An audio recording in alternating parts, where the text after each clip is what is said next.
Next on the news, the church taking on the fight against the opioid epidemic. Why they say the first step to recovery could happen in the pews. The Democratic National Convention is in full swing as the party goes full steam ahead promoting the right to abortion. One group is fighting back. We don't think that that is what real Democrats support.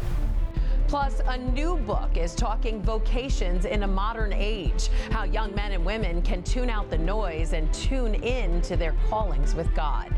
I'm Christine Persichetti. Currents News starts right now.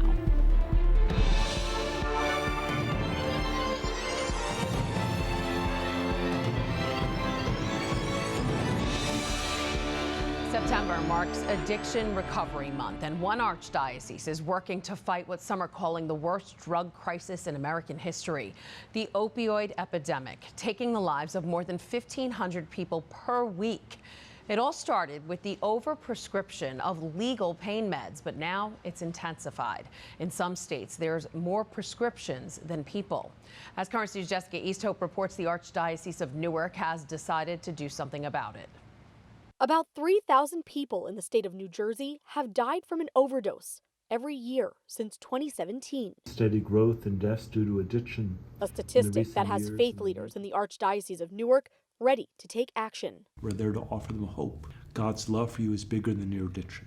Father Timothy Graff is coordinating a new collaboration between the Archdiocese and NJRC, the New Jersey Reentry Corporation. The nonprofit has helped tens of thousands of formerly incarcerated people and those in recovery from addiction get help and back into society. The partnership will train priests on how to spot addiction in the pews. This is another opportunity for the church to care for people. And we see that a lot with people living with addiction and their families, is that they don't know where else to go. Yeah. Former New Jersey Governor Jim McGreevey is chair of NJRC. He says the drug fentanyl, which is 50 times stronger than heroin, has rattled the recovery system. And now is the time to form a chain of compassion that starts at church and ends in treatment. To heal people at the earliest possible point, as opposed to eventually down the road after there's more chaos, more abandonment, more loneliness, and more anger.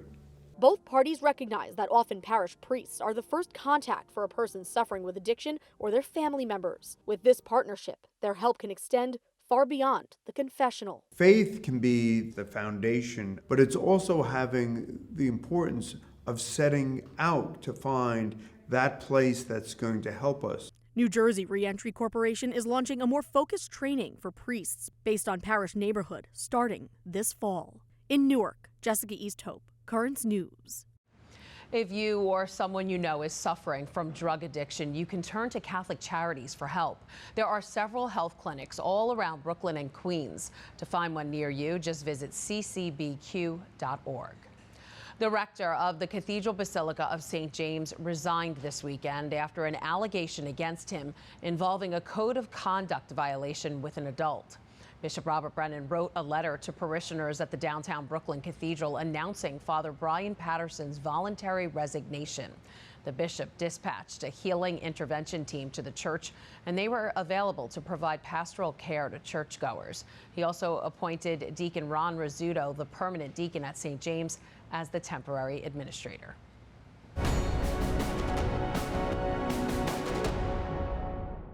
Monday night marked the opening of the Democratic National Convention.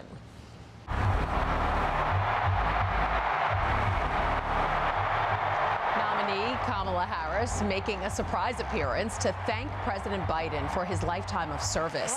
The current commander-in-chief spoke promoting the achievements of his administration while also promoting Harris's presidential run. Another topic the president spoke about was abortion, saying if Donald Trump is elected, he'll ban abortion nationwide. Expanding access to the procedure is a key goal for the Democratic Party, but not all Democrats are on board with that. Joining us now is a pro-life Democrat who's at the convention, Kristen Day, Executive Director of Democrats for Life. Welcome, Kristen. Thank you so much for having me on. So, Kristen, the narrative of the party seems to be we support a woman's right to choose. How are you trying to break that down? So we are here at the convention, and we already this morning we've had conversations with delegates and people on the street asking if they think that there should be an inclusive Big Tent party that includes pro-life voices. As you know, the Democrats' 92-page platform was just released. Here's the gist when it comes to abortion. It says the party will oppose extreme and dangerous abortion bans, is committed to restoring so-called reproductive rights, and will pass national legislation to make Roe the law of the land again. And in a sign of support, Planned Parenthood set up a bus right outside the convention center offering free abortions, emergency contraceptives, and vasectomies. I know you've seen it there. How's your group responding to it?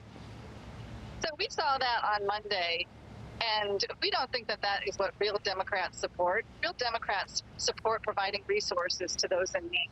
So our response was we created a diaper drive to help the local community here in Chicago. And the response has been overwhelming. We raised almost $3,500 and I've spoken to pregnancy centers here on the ground about what their needs are. And we're going to be filling the shelves for women in need in the city of Chicago. I love that. That's wonderful. Meanwhile, you're not alone in your opposition to abortion. A 2022 Pew Research study found nearly 1 in 5 Democrats and Democratic-leaning independents said abortion should be illegal in all or most circumstances. Is the party's pro-abortion platform pushing some Democrats away? It absolutely has pushed Democrats away. And it's not only the platform that's pushing Democrats out of the party, it is the party itself. We just lost a pro-life Democrat in Nebraska who voted pro-life, and the party rewarded him with censure and pulling funding for him. So the Republicans said, come over and join us, and he did. Wow. All right, Kristen Day, Executive Director of Democrats for Life. Thanks so much and good luck. All right, thank you.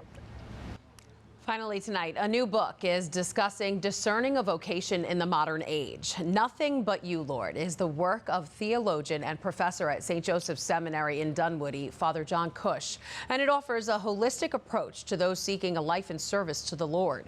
Currents News' Jessica Easthope has more. Tuning out the noise to focus on what God is calling you to do is a challenge for modern-day vocations of all kinds, but especially for those to the priesthood. I think the best way that we can become better listeners is to go before the Blessed Sacrament, to go before our Lord Jesus Christ, to know that God is God, we're not God, and thank God for that. That's one of the themes Father John Cush explores in his new book, Nothing But You, Lord, Reflections on the Priesthood and Priestly Formation through the lens of Bishop Robert Brennan. Bishop Brennan, a friend of Father Cush and fellow theologian, is the founder of Word on Fire, the book's publisher. I'm using Bishop Brennan as sort of the lens, but a lot of it is from my own time and my own experience, both as a seminarian and as a seminary professor and formator. According to a report by Vocation Ministry, there was a 24% decline in priestly vocations every year from 2014 to 2021. Father Cush says though numbers have dwindled, he doesn't believe there's a crisis. The Lord is calling young men and not so young men to the priesthood, but we're not necessarily able to listen the way we should. And I don't know if it's a vocation crisis as much as it is a crisis in listening. The Lord has never stopped calling. Just as Catholic schools seek to form the whole child, Father Cush dives into the holistic approach of priestly formation in seminaries. As important as the academic studies are, it starts on the human level. Then we move on to the spiritual level. Then we move on to the intellectual, and finally where the rubber hits the road, if you will, the pastoral level. While Father Cush says the target audience for this book is seminarians and priests, anyone can pick it up and maybe learn how to better tune out the noise in their own lives and hear God's call more clearly. In Dunwoody, Jessica Easthope, Currents News. You can find Nothing But You, Lord on Bishop Barron's website, wordonfire.com, or search for it on Amazon. That is this Currents News Update. I'm Christine Persichetti. Thank you for joining us because we are putting your faith in the news. Hope to see you again next time.